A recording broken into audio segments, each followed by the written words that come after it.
अब मुनि अष्टावक्र राजा जनक को मोक्ष का उपदेश देते हैं। वे कहते हैं, न ते संगोस्ति के नापि किम शुद्धस्त्यक्तुमिच्छसि संघात विलयम कुर्वन् एवमेव लयम व्रज। अष्टावक्र राजा जनक को मोक्ष का उपाय बताते हुए कहते हैं, तेरा किसी से भी संग नहीं है, इसलिए तू शुद्ध है, फिर किसको त्यागना चाहता है। इस प्रकार देहाभिमान के त्याग की इच्छा करके लय को, मोक्ष को प्राप्त हो जा। राजा जनक के उत्तर सुनकर अष्टावक्र को यह विश्वास हो गया कि इसे आत्मज्ञान हो चुका है, क्योंकि आत्मज्ञानी की जैसी स्थिति होती है वैसी ही वह अनुभव कर रहा है। अब इस प्रकरण में वे जनक को मोक्ष का उपदेश करते हैं। अष्टावक्र कहते हैं कि जब आत्मज्ञान की स्थिति में तूने जान लिया कि तू शुद्ध चैतन्य मात्र आत्मा है, तेरा कोई संगी साथी नहीं है, तू अकेला है, फिर तू किसे त्यागना चाहता है। त्याग उसका किया जाता है जिसे तुम अपना मानते हो, जो तुम्हारा है ही नहीं उसका तुम त्याग कैसे कर सकते हो। यह सब जिसे तुम अपना समझ रहे हो वह मात्र देहाभिमान के कारण है। देहाभिमान से ही यह संसार अनंत शरीरों वाला दिखाई देता है, तथा मनुष्यों में जो परस्पर संबंध हैं वे सब देहाभिमान के कारण ही हैं।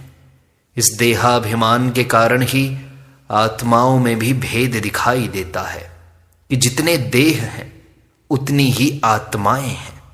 देह अनंत हैं, इसलिए आत्माएं भी अनंत हैं।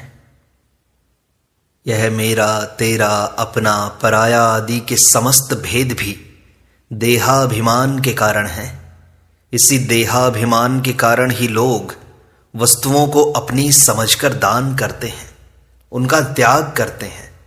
यह मोह, लोभ, ममता आदि भी देहाभिमान के कारण ही हैं। यह धन दौलत, महल, पत्नी, पुत्र, संबंधी इत्यादि छोड़ने से कुछ नहीं होगा। देहाभिमान ही सबसे बड़ा बंधन है, इसके त्याग से ही मोक्ष हो जाता है। यह देहाभिमान ही अज्ञान है। दिया जलने पर अंधेरे का त्याग नहीं करना पड़ता, जो है ही नहीं उसका त्याग कैसा भला। इस देहाभिमान के कारण ही तुम्हें यह भ्रांति हो गई थी कि यह मेरा है, इसलिए त्याग की बात सोचते हो। ज्ञान के प्रकाश में ही तुम्हें इस सत्य का ज्ञान हो सकता है। इस देहाभिमान की भ्रांति का मिट जाना ही मोक्ष है, अतः तू इसे मिटाकर मोक्ष को प्राप्त हो जा। अष्टावक्र आगे कहते हैं, उदेति भवतो विश्वम वारिधेरिव बुद्बुदः इति ज्ञात्वैकम् आत्मानम् एवमेव लयम व्रज। तुझसे संसार उत्पन्न होता है जैसे समुद्र से बुलबुला, इस प्रकार आत्मा को एक जानकर मोक्ष को प्राप्त हो। अष्टावक्र मोक्ष का उपाय बताते हुए कहते हैं कि यह आत्मा समुद्र के समान है एवं यह संसार उस समुद्र में उठे बुलबुले की भांति है, इसलिए यह संसार तुझ आत्मा से भिन्न नहीं है। समस्त सृष्टि एक है। इस प्रकार के एकत्व भाव को ग्रहण करके तू मोक्ष को प्राप्त हो जा। देवी भागवत में भी कहा है, यह बंध और मोक्ष मन के ही धर्म है। मन के शांत होने से बंध और मोक्ष का नाम भी नहीं रहता। आत्मा में मन के लय करने से सारा जगत लय को प्राप्त हो जाता है। अष्टावक्र कहते हैं कि जब तक आत्मा के एकत्व का बोध नहीं होता तब तक मोक्ष नहीं है। अष्टावक्र कहते हैं, प्रत्यक्षम अप्यवस्तुत्वाद विश्वम नास्त्यमले त्वयि रज्जु सर्प इव व्यक्तमेव एवमेव लयम व्रज। दृश्यमान जगत प्रत्यक्ष होता हुआ भी रज्जु सर्प की भांति तुझ शुद्ध के लिए नहीं है। इसलिए तू मोक्ष को प्राप्त हो। अज्ञानी को यह दृश्यमान जगत स्थूल होने से प्रत्यक्ष दिखाई देता है, क्योंकि उसे इस आत्म तत्व का कुछ पता नहीं है, किंतु उसके पीछे जो सूक्ष्म है वह इंद्रियों का विषय नहीं होने से प्रत्यक्ष दिखाई नहीं देता। आत्मज्ञानी ही इस तत्व को जानने में सक्षम है। अतः अष्टावक्र कहते हैं कि यह दृश्यमान जगत प्रत्यक्ष होता हुआ भी रज्जु सर्प की भांति तुझ शुद्ध चैतन्य आत्मज्ञानी के लिए सत्य नहीं है। तेरे लिए तो एकमात्र यह आत्मा ही सत्य है। ऐसा मानकर तू मोक्ष को प्राप्त हो जा। आत्म तत्व में दृढ़ निष्ठा वाला होना ही मुक्ति है। अष्टावक्र आगे समझाते हैं, समा दुख सुख पूर्ण आशा नैराश्ययोः समः समजीवित मृत्यु सन् एवमेव लयम व्रज। दुख और सुख जिसके लिए समान है, जो पूर्ण है, जो आशा और निराशा में समान है, जीवन और मृत्यु में समान है, ऐसा होकर तू मोक्ष को प्राप्त हो। अष्टावक्र कहते हैं कि जब तूने यह जान लिया कि यह आत्मा पूर्ण है और मैं शरीर नहीं आत्मा ही हूं, इसलिए मैं भी पूर्ण ही हूं। यह सुख दुख मन के धर्म है, आशा निराशा चित्त के धर्म है तथा जीवन और मृत्यु शरीर के धर्म है। तो इन तीनों से परे चैतन्य आत्मा है जो साक्षी है।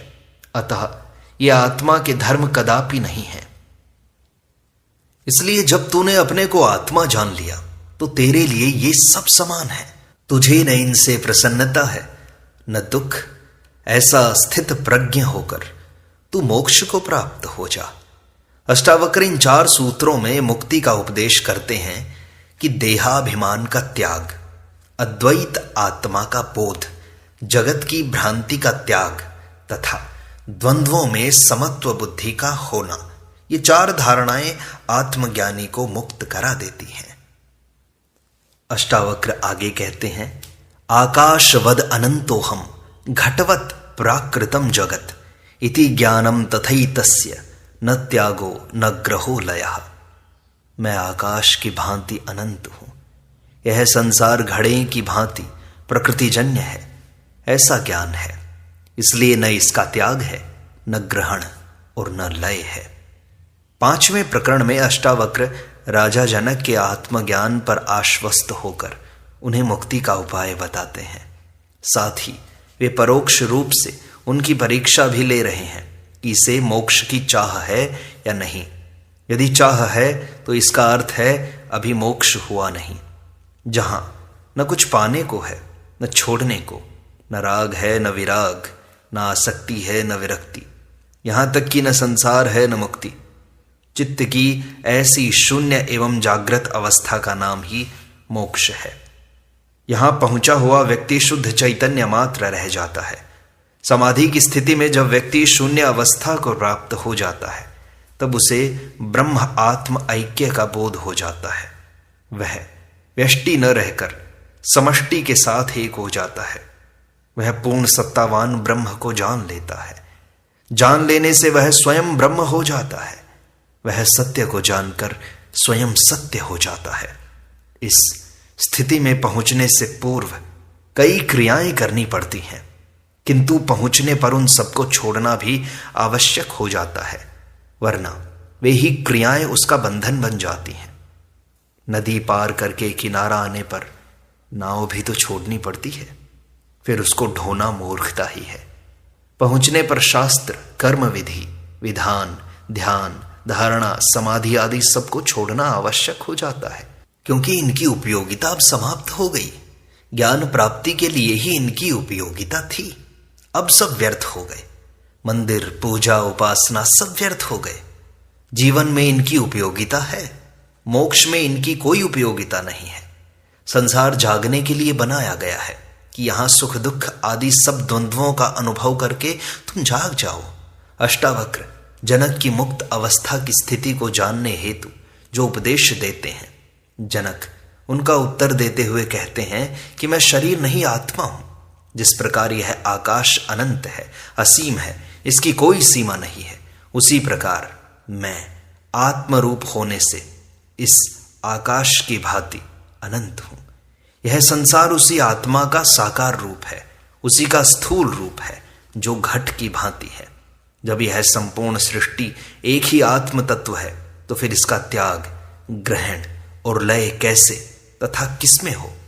त्याग, ग्रहण तथा लय, इनमें दो का होना आवश्यक है, तब एक का त्याग, ग्रहण व लय दूसरे में होता है, अन्यथा नहीं होता। जब मैंने देख लिया कि आत्मा एक ही है तथा वही सत्य है, सर्वम खलु इदं ब्रह्म नेह नानास्ति किंचन सत्यम ज्ञानम अनंतम ब्रह्म, तो फिर किसका किसमें लय हो, क्या त्याग हो और क्या ग्रहण हो?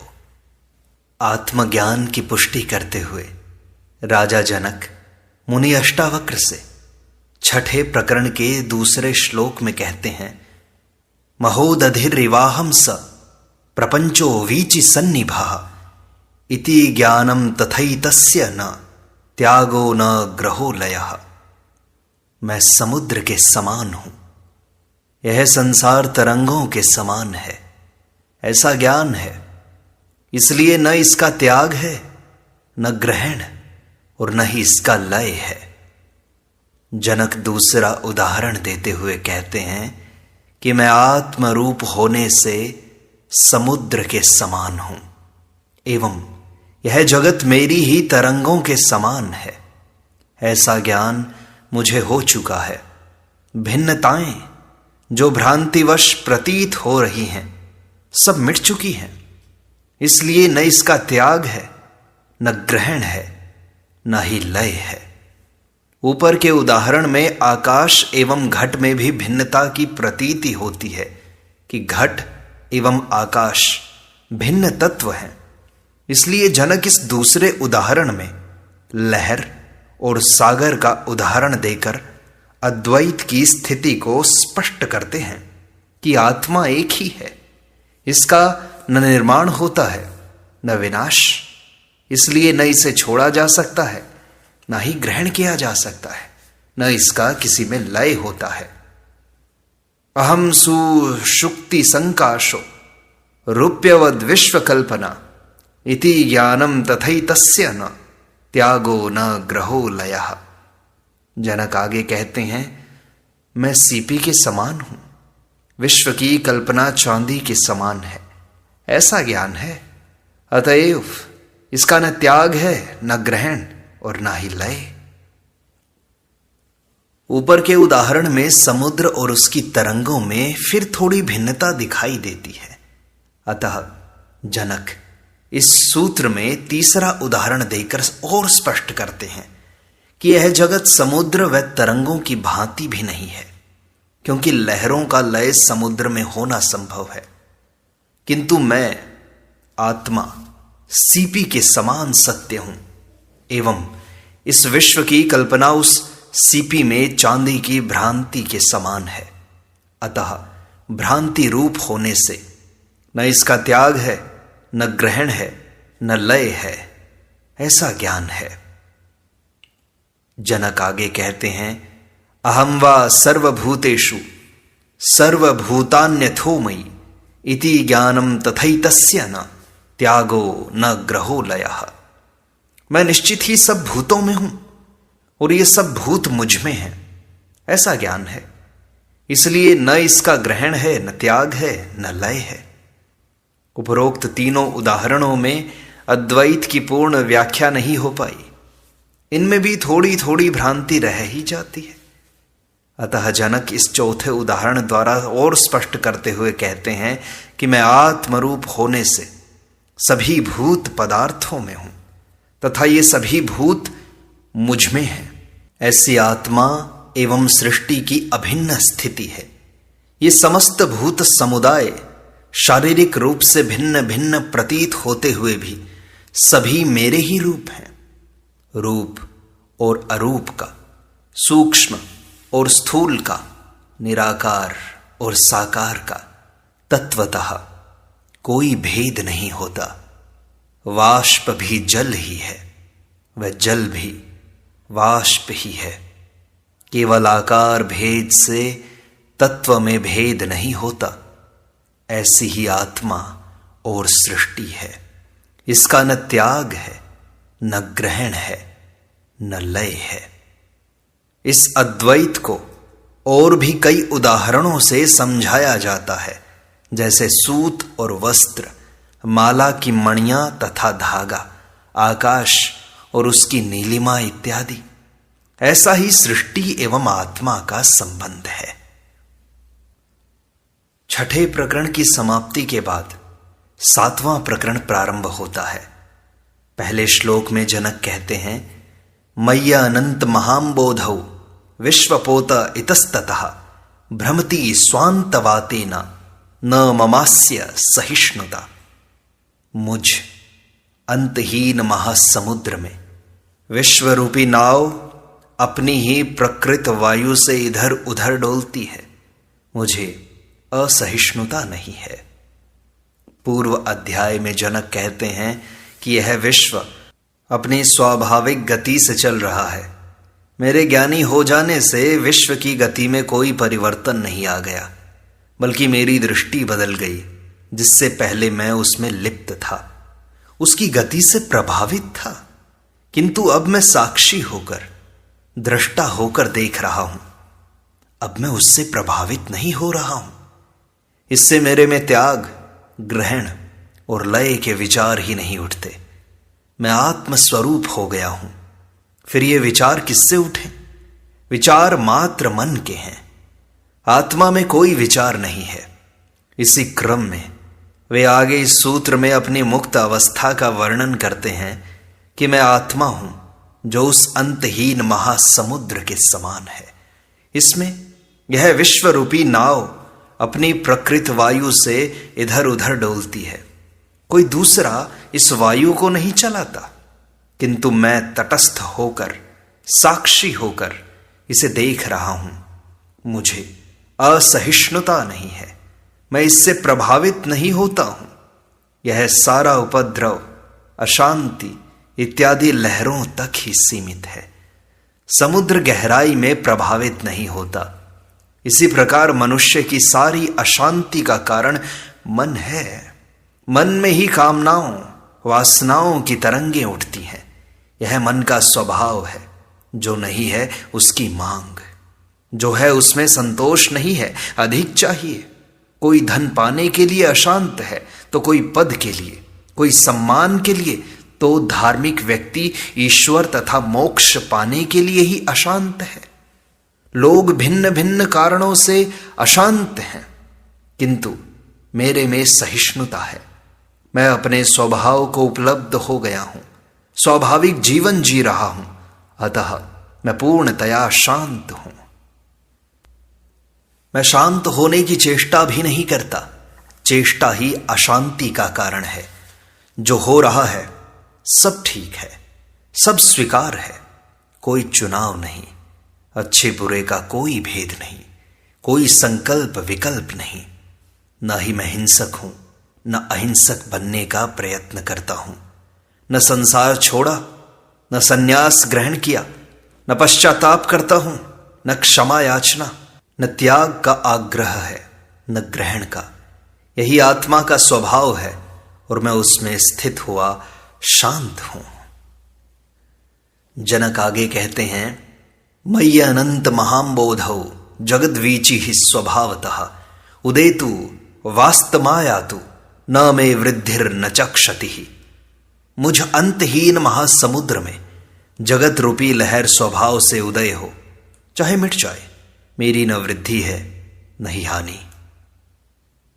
जनक कहते हैं कि महासमुद्र में जिस प्रकार से तरंगें उठती हैं अथवा शांत हो जाती हैं, तो उनसे न समुद्र की कोई वृद्धि होती है न ही कमी। इसी प्रकार चित्त रूपी वायु से आत्मा में जो वासनाओं, कामनाओं आदि की तरंगे चाहे उठें या मिटे, मैं आत्मरूप होने से मेरी न कोई वृद्धि है न हानि। यह सारी वृद्धि और हानि अहंकार की होती है। अहंकार प्रतिष्ठा मांगता है। न मिलने पर वह अपने को छोटा समझने लगता है, प्रतिष्ठा मिलने पर अपने को बड़ा समझने लगता है। फुग्गे की तरह फूलता और चिपक जाता है। संसारी तो प्रतिष्ठा मांगते ही हैं, साधु सन्यासी भी मांगते हैं। वे भी बैंड बाजे बजवाते हैं, जय जयकार करवाते हैं, शोभा यात्रा निकलवाते हैं, तालियां बजवाते हैं, ऊंचे आसन पर ही बैठते हैं। यह सारा पाखंड पूज्य बनने के लिए ही करते हैं। वे अस्वाभाविक हैं जो इन अहंकार की तरंगों से प्रभावित हैं। जनक कहते हैं, मैं इनसे अब प्रभावित हूं, अतः मेरी न वृद्धि है और न ही हानि। जनक आगे कहते हैं, मय्य अनंत महाम्बोधौ विश्वम नाम विकल्पना अति शांतो निराकार एतद एव अहमास्थितः। मुझ अंतहीन महासमुद्र में निश्चय ही संसार कल्पना मात्र है। मैं अत्यंत शांत हूं, निराकार हूं और इसी अवस्था में स्थित हूं। जनक कहते हैं कि मैं आत्मा रूपी अंतहीन समुद्र हूं जिसमें यह संसार कल्पना मात्र है। जब इसका अस्तित्व ही नहीं है तो यह मुझे कैसे प्रभावित कर सकता है। पहले इस कल्पना को, भ्रम को ही मैं वास्तविक समझता था, इसलिए यह मुझे प्रभावित करता था, अशांत करता था। अब मैं अपने को निराकार रूप में समझकर अत्यंत शांत हूं। अब मेरे में कोई विक्षेप नहीं है। ये सारे विक्षेप मन के कारण थे। आत्मरूप मुझ में कोई विक्षेप नहीं हो सकता। इस प्रकार अष्टावक्र गीता की सरल व्याख्या का यह भाग यहीं संपूर्णता को प्राप्त होता है। शेष अगले अंक में।